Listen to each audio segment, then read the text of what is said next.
दोस्तों इस वीडियो में हम बेरिंग की सारी जानकारी क्लियर करेंगे जिसकी आपको इंडस्ट्री में जरूरत पड़ती है। तो वीडियो अच्छी लगे तो किसी एक स्टडी ग्रुप में जरूर शेयर करें। So let's start. तो सबसे पहले है बेरिंग डेफिनेशन। बेरिंग कैसे काम करता है? बेरिंग एक मशीन के रोटेटिंग पार्ट्स के फ्रिक्शन को कम करने का काम करता है। मशीन के अंदर जब पार्ट्स घूमते हैं तो उनके घूमने से घर्षण पैदा होता है और बेरिंग इस फ्रिक्शन को कम करने का काम करता है। बेरिंग मशीन के पार्ट्स को गाइड करता है, उनको सपोर्ट करने का काम करता है और उनके रोटेटिंग ऑपरेशन को स्मूथ बनाता है। दोस्तों बेरिंग की एक एग्जांपल देख लेते हैं। ये एक शाफ्ट है और ये है इसकी पुली जिसके द्वारा इसको ड्राइव दी है और शाफ्ट के दोनों एंड पे हमने मेटल के द्वारा दो ब्लॉक बनाए हैं जिसमें इस शाफ्ट को फिक्स किया है। यहाँ पे दोनों एंड पे हमने बेरिंग का यूज नहीं किया।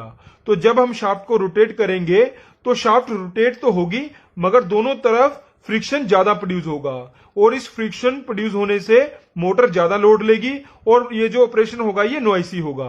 तो इसीलिए मशीन के रोटेटिंग पार्ट्स में बेरिंग का यूज किया जाता है फ्रिक्शन को कम करने के लिए और ऑपरेशन को स्मूथ बनाने के लिए। दोस्तों दूसरा पॉइंट है बेरिंग टाइप्स। अगर आपसे कोई पूछता है कि बेरिंग कितने प्रकार के होते हैं तो आपने बताना है कि बेरिंग दो प्रकार के होते हैं, फ्रिक्शन टाइप बेरिंग और एंटी फ्रिक्शन टाइप बेरिंग।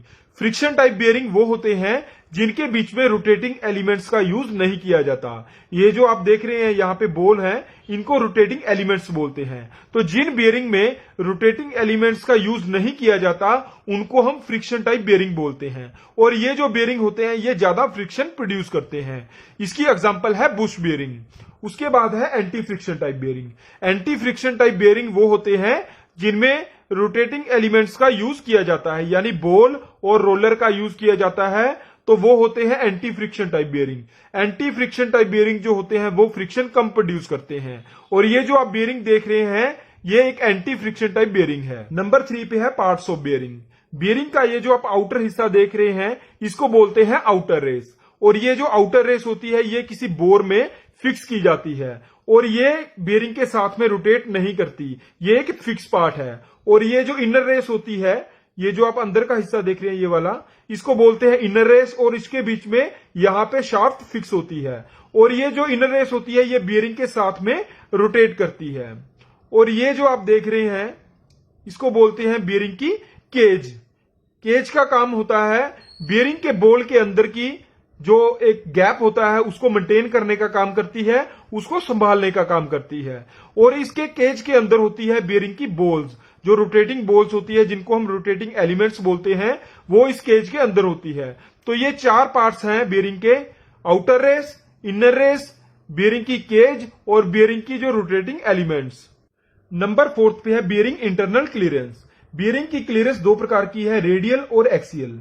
तो सबसे पहले हम बात करते हैं रेडियल क्लियरेंस के बारे में।